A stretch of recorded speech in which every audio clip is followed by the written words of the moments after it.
Hello everyone, आज फिर से स्वागत करती हूँ आप सभी का अपने चैनल क्यूट हैप्पी बेबी में। मैं चला पवार बात करती हूँ प्रेगनेंसी और डिलीवरी को लेकर मेरा जो एक्सपीरियंस रहा है उसके बारे में इंफॉर्मेशन शेयर करती हूँ। अगर आपको भी प्रेगनेंसी और डिलीवरी को लेकर इन्फॉर्मेशन चाहिए तो आप मेरे चैनल को सब्सक्राइब कर सकते हैं। तो आज जो है बात करेंगे हम नॉर्मल डिलीवरी के लिए जो बातें कही जाती है उसमें कितना सच है और कितना झूठ। तो मैंने क्या क्या फॉलो किया, क्या क्या मैंने किया अपने नॉर्मल डिलीवरी के लिए, तो वो मैं आपके साथ शेयर करूँगी। तो अगर आपको मेरी वीडियोस अच्छी लगती हैं तो प्लीज़ लाइक करें और शेयर भी करें। शेयर इसलिए भी करें क्योंकि अगर की वजह से किसी की मदद हो सके तो इससे अच्छा कुछ और हो नहीं सकता। तो बने रहिएगा पूरी वीडियो में। आगे बताऊंगी आपको कि मैंने जो है बहुत सुना है ऐसा कि सब लोग कहते हैं कि नीचे बैठ के पोछा लगाओ, झाड़ू मारो तो नॉर्मल डिलीवरी होती है। तो आपको क्या लगता है कि सिर्फ नीचे बैठ के पोछा लगाने से, झाड़ू लगाने से नॉर्मल डिलीवरी हो जाती है? मैंने अपनी पूरी जर्नी में, जो मेरी 9 महीने की जर्नी रही है प्रेगनेंसी की, मैंने नीचे बैठ के पोछा नहीं लगाया। सिर्फ एक दिन लगाया था तो मुझे थोड़ा दिक्कत हुई थी, मेरे पैरों में दर्द हुआ था रात भर, तो मैंने नहीं लगाया। मैंने खड़े होकर ही पोछा लगाया, झाड़ू भी खड़े होकर ही लगाया। तो ऐसा कुछ नहीं है, मेरी नॉर्मल डिलीवरी हुई है, अच्छे से हुई है सब कुछ। मेरी बेबी हेल्दी भी हुई है। बस मैंने किन चीज़ों का ध्यान रखा है वो मैं आपको बताऊँगी। तो मेरी जो जर्नी में रहा है कि मैंने ना नीचे बैठ के पोछा लगाया।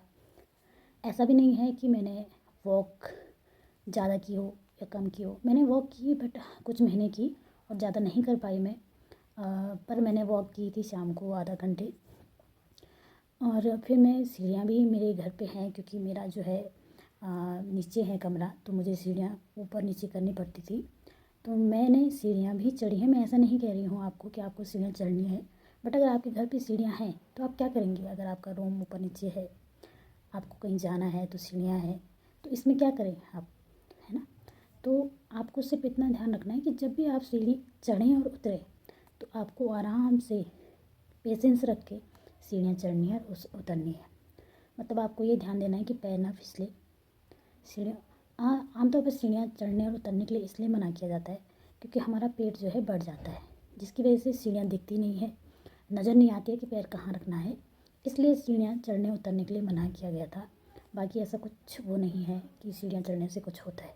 बट हाँ, अगर आप मतलब आपकी प्रेगनेंसी में कोई भी दिक्कत नहीं है तो आप आराम से सीढ़ियाँ चढ़ व उतर सकती हैं। बट अगर आपको डॉक्टर सलाह देते हैं कि सीढ़ियाँ आपको बिल्कुल नहीं चढ़नी है, आपको दिक्कत है, आपको रेस्ट करना है, तो आप डॉक्टर की बात ज़रूर सुनें। मैंने सीढ़ियाँ भी चढ़ी हैं। हाँ, मैंने सिर्फ अपनी प्रेगनेंसी में जो है कपड़े नहीं धोए हैं।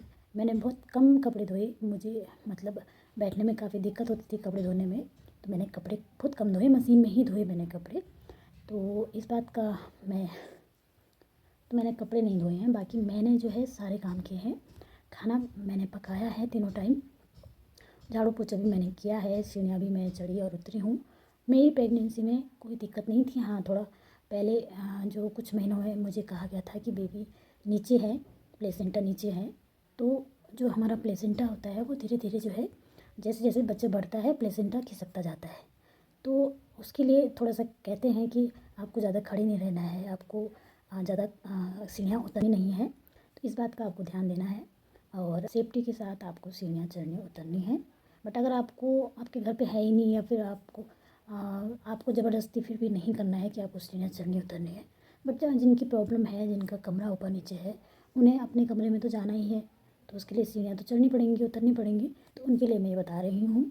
और बाकी मैंने घर के सारे काम किए हैं। और जो है कुछ महीनों में 4-5 महीने तक मैंने खड़े होकर रोटियां बनाई। बट उसके बाद जो है पैरों पे वज़न पड़ता है, इसलिए मैं ज़्यादा खड़ी नहीं रही और मैंने जो है बैठ के रोटियां पकाई। और उसमें जो है मुझे दिक्कत भी नहीं हुई। तो आप भी ऐसा ही करें कि बैठ के, अगर आपका किचन आप खड़े होकर रोटियां बनाते हैं तो आप बैठ के रोटियां बनाएं, चूल्हे को नीचे रख दें। बाकी मैंने जो है खाने में सब कुछ खाया है। एक एक घंटे में मतलब मैं खाती रहती थी कुछ ना कुछ। नाश्ता भी मैं रोटी बनाते बनाते एक रोटी खा लेती थी क्योंकि मुझे सुबह उठते ही भूख लगती थी। और जैसे डॉक्टर बताते हैं कि आपको काजू बादाम खाने हैं भिगा के, ये खाना है वो खाना है, तो मैंने ऐसा ज़्यादा कुछ नहीं किया। बट मैंने हेल्दी खाना खाया है। मैंने 4-5-6 महीने तक, जब तक मुझे मतलब लगा कि मुझे सब कुछ पच रहा है, तो मैंने दूध की सारी चीज़ें खाई। जैसे दही भी खाई, मक्खन भी खाया, छाछ भी खाया, दूध भी पिया। बट जो है 6वें महीने के बाद मुझे जो है छाछ जो है पचा नहीं, मुझे दिक्कत होने लगी उससे, तो मैंने उसके बाद छाछ पीना छोड़ दिया। बट मक्खन मैंने 7-8वें महीने तक खाया है। और उसके बाद कहते हैं कि थोड़ा दूध की चीज़ें नहीं खानी चाहिए। दूध तो मैंने प्रॉपर पिया है, 2 टाइम मैं दूध पीती थी, कभी 1 टाइम। तो मैंने जो है हेल्दी खाना खाया है और फास्ट फूड भी खाया था, कभी कभी जब क्रेविंग होती थी तब खाया था, बट वैसे मैंने फास्ट फूड नहीं खाया। और मैंने जो है फल फ्रूट 9 महीने तक लगातार मैंने फल फ्रूट खाए हैं। मैंने जो है सेब, अनार और संतरा प्रॉपर खाया है। हाँ, 1-2 दिन हो गया होगा इधर उधर, बट मैंने प्रॉपरली डेली खाया है फल फ्रूट। और मेरा टाइमिंग ऐसा था कि मुझे 2-2 घंटे में कुछ ना कुछ खाना होता था, तो मैंने नमकीन खाया, बिस्किट खाया। हाँ, कभी कभी एसिडिटी हो जाती थी, गले में जलन होती थी, तो दूसरे दिन नहीं खाती थी, पर तीसरे दिन फिर से खा लेती थी, क्योंकि उस समय क्या होता है कि बेबी बढ़ रहा होता है और हमें बार बार भूख लगती है, तो कुछ ना कुछ खाने का मन करता है। बट अगर आपको किसी चीज़ से दिक्कत हो रही है तो आप बिल्कुल ना खाएं।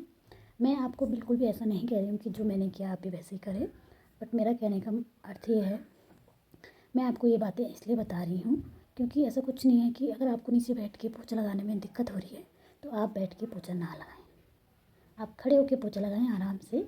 अगर आपको खड़े होकर भी दिक्कत है तो आप पोछा ना ही लगाएं। तो जैसा भी है, अगर आपके डॉक्टर आपको सलाह करते हैं कि आपको ऐसा नहीं करना वैसा नहीं करना, तो आप ना करें। बट हाँ, मेरी प्रेगनेंसी की जर्नी में मुझे थोड़ा सा कहा गया था कि जो है आपको रेस्ट करना है।